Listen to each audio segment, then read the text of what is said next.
being racist or of not doing my job for the coroner service. There you go. That's the typical attitude. I think we call that Da Vinci's arrogance there.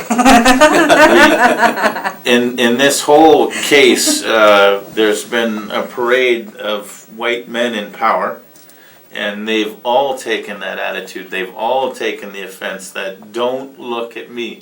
And one of the fundamental problems that Indians have had with this justice system in this country is that you can't prove racism in this court. You can't get at a person enough to say, listen, why do you treat me differently because of the color of my skin? And you can see very, very clearly within that short clip, at least where the commissioner is standing with respect to interrogating this man who made a decision that appears to me to be a racist decision.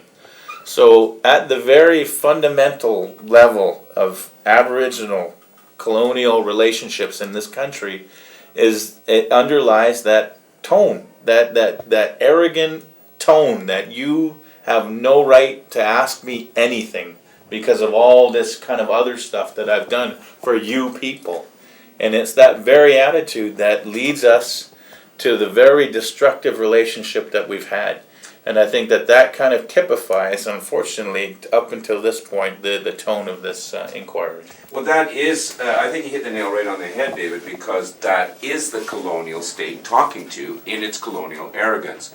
We are the Eurocentric authorities on justice, democracy, ways of doing things, and you people are the ones we've conquered or replaced or put in their place or however. And that is the old colonial stand of this Canadian state, and of course it reeks to heaven of racism. It's fundamentally based on racism, and you know, it goes back to the Columbus period, and it hasn't fundamentally changed. And at best it's a kind of paternalistic acknowledgement now, at least that you, because of 4 centuries of resistance, that you exist somehow, and that we have to somehow accommodate you, or you know, whatever, at least with the elites, and make some kind of arrangements amongst ourselves. I heard that, I should say, right on our morning program. I interviewed a woman from the Cowichan Band, which is the largest reserve in Canada. Yeah, I think some of the facts that have obviously come to light, and some of the circumstances obviously we've known, but we've already established the way in which the police officers that night, whether they be the van driver Instant or the jail guard Sanderson, were well aware of Mr. Paul's condition. We're well aware that he was hypothermic, and yet on stand they vehemently denied that they felt that perhaps he wasn't. And they basically excused themselves from this responsibility by shirking this responsibility off on one another. Another thing is the way that the coroners handled them. And then after that, there was an investigation into how it was that the police officers handled calling the relatives and parents of Mr. Paul. And I think that people should take particular notice of that, because we are aware of so many cases across this country in which Indian people have died under very similar circumstances. And I would suggest tonight that even in more deadlier circumstances than we've seen in Frank Paul, where the coroners or the Vancouver Police Department or the RCMP have said simply that they've died of suicide in them, or they've died from a hit and run.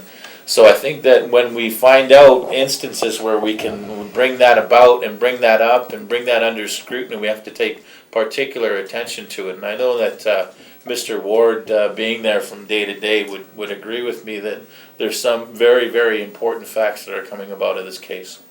Cameron, do you want to mention any salient points about the particularities of this case that you think the audience should be aware of? Because I know much of the reportage of this inquiry to date has been limited, focused pretty much on Campbell, Senator Campbell, and a couple of other significant sides of it, but not an overview.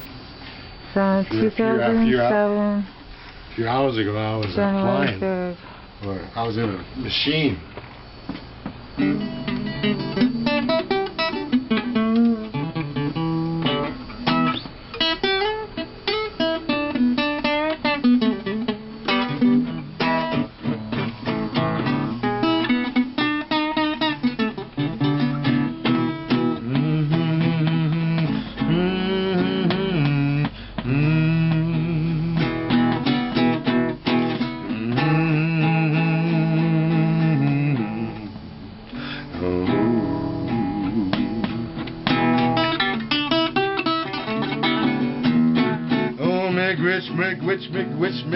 oh, get your